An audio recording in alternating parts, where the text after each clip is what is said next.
Hey guys, what is up? It is Icredd here, and today we're going to be doing the complete beginner's guide to All-Star Tower Defense. If this video does in fact help you, please be sure to like and subscribe. Now let's get into the video. So, you've completed the tutorial, you've done the first story mission, and now you're wondering what to do. And the first thing you want to do is gamble. You go to the gifts, and you claim your free Stardust, you go over to summon, you go Stardust Banner, and you want to summon for both Gojo and Cooler. This is because these two Stardust units are both very, very useful, while also being very easy to evolve for new players, without being too much of a grind. With Gojo, you can do pretty much any infinite mode thing, and his time stop is super useful, as well as his amazing nuke final ability, which will help you get to wave 100 in infinite mode very quickly. And for Cooler, he is amazing for raids and story, and he'll help you out a ton for those, especially in the early stages. As for your gems, you'll want to save your gems when you get to World 2.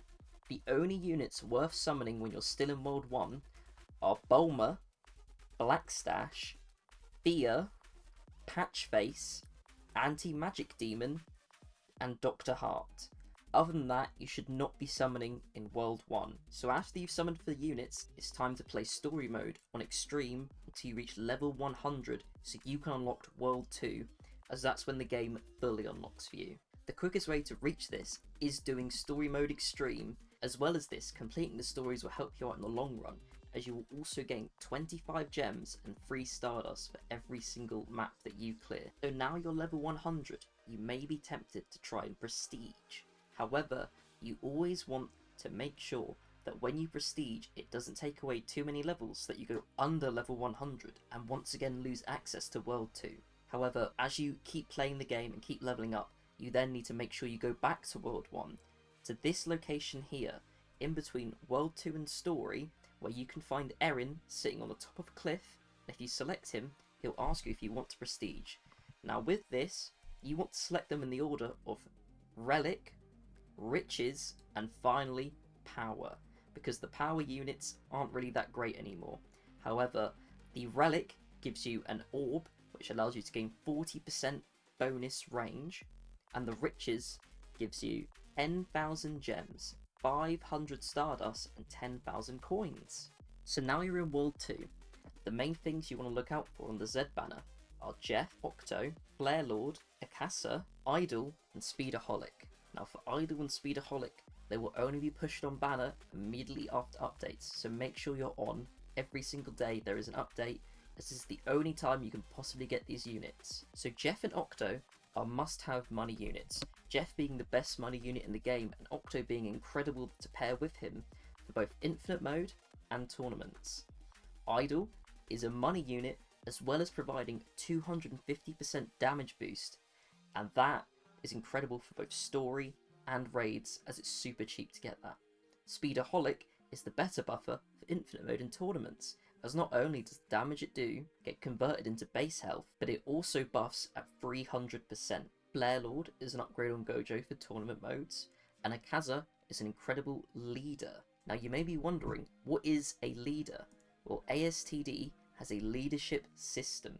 This is where the unit that's in the first slot will be the leader slot. Now this will give you buffs based on what it says. So for instance, Akaza buffs prodigies by 15%, while also buffing the money earned each wave by 15%. Now you're progressing through the game, you've got a few units, maybe you've got them to 6 stars, maybe even 7 stars, however you want more.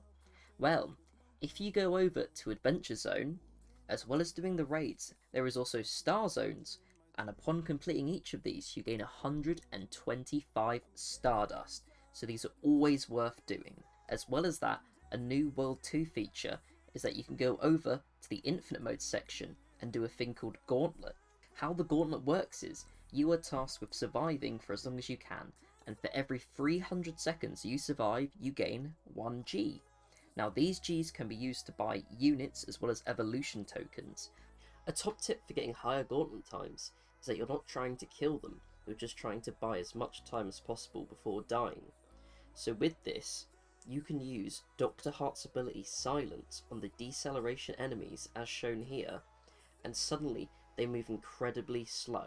So if you have all your damage set up at the back, Dr. Heart at the front, you can quite easily get 20,000 seconds every single time.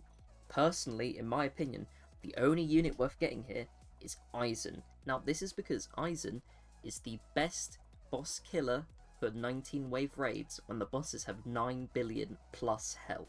Other simple things you can do to keep gaining more units is simply completing all of your daily tasks, which will allow you to gain up to 25 Stardust and 1.4k gems, as well as doing your tickets. Now you can either do the level 30 plus ticket game mode, where upon completing that in Extreme, you will gain 1000 gems and 1000 coins, or you can do the level 75 plus ticket, in which case you gain max level XP tokens.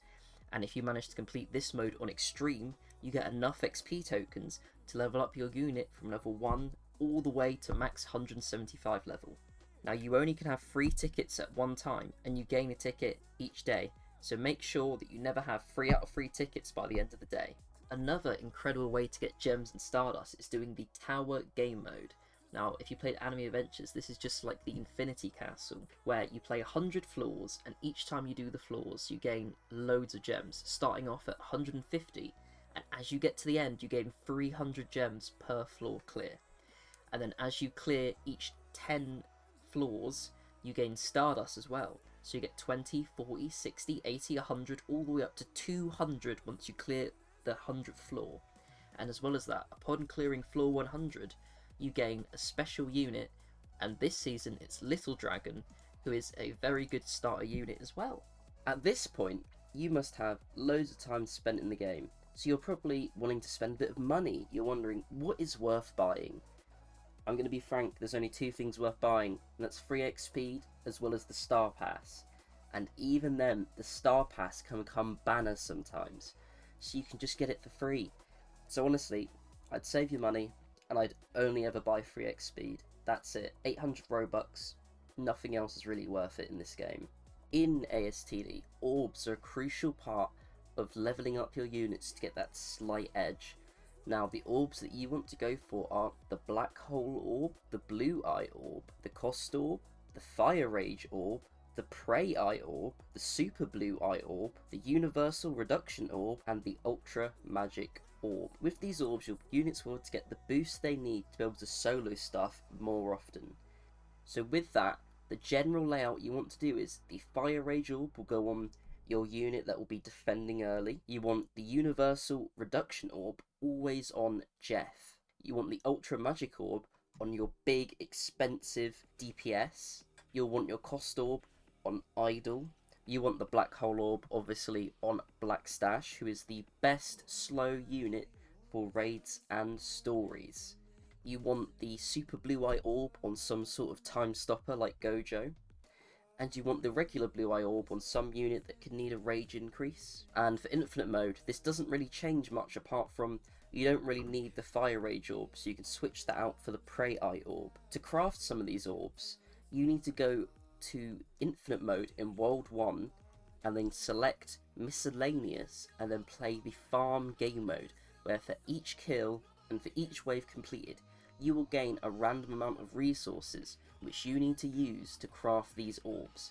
All the other orbs can be gained from either completing World 2 raids or World 1 trials. And finally, make sure to claim codes every update, and by this I highly recommend going and joining the All-Star Tower Defense Discord, link will be in the description, as well as making sure that you utilise the All-Star Tower Defense wiki, which will have tier lists letting you know which units you want to summon for in each update. I hope this helped, and I hope you all enjoyed the video. Sorry for my voice, I am a bit ill. If you did enjoy, please be sure to like, subscribe, and comment what you want to see next. I want to thank you all so much for over 100 subscribers. This is amazing, this is huge, and I hope you will stay with me as we keep growing this channel together.